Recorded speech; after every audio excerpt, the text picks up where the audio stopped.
My goal wasn't to get Maverick to be some kind of judo champion or go to the Olympics. My job was to make Maverick a good man. I still believe that philosophy to this day, and I believe that good fathers always think about that, trying to make their sons into good men before they could be anything else that you want them to be. And I knew that this place was aligned with the values that I have in my own family and in the culture that I grew up in, which got me to a place where I believe I'm a good man. My wife believes I'm a good man. My coworkers believe I'm a good man. But I know that I couldn't do it by myself.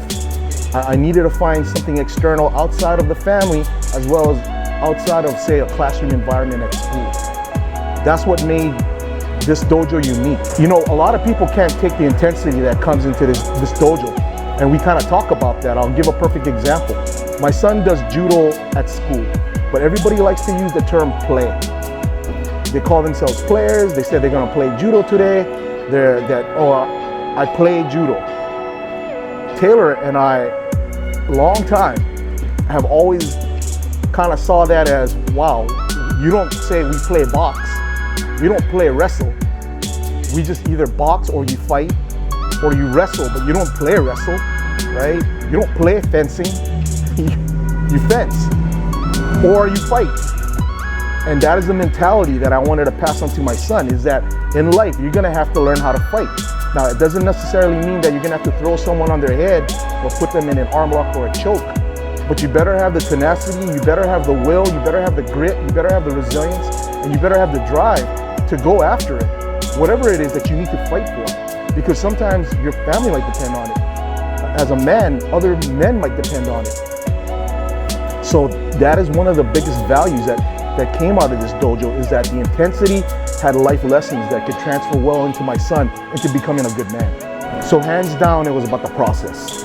It wasn't about the results. I knew that the results would take care of itself if the process was true. And I've been with you for 8 years now. That's not easy to say about a lot of things, right? That's more than most people's careers if they're just beginning one, or jobs that they might have held, or even friendships.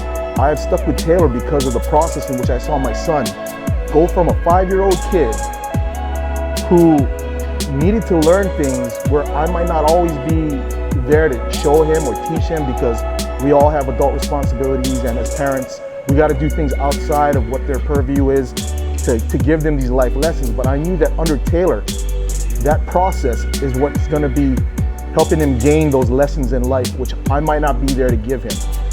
You know, everyone wants a strong son, every sister wants a strong brother, every wife wants a strong husband. Boys are conditioned to be strong. There's an expectation for them to be strong.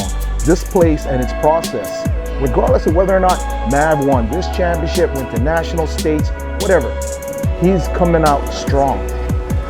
8 years later, I'm still with Taylor, and I know that judo has an expiration date, but if you believe in a process that is making someone strong, giving them strength aside from physical, but mental and emotional strength, the kind of emotional strength like grit and resilience, then you should stick with it. And I know there's a lot of people out there that find something like this of value. It's a valuable thing to my family, it's a valuable thing to me. And so I'm just happy that we were able to find it in Taylor.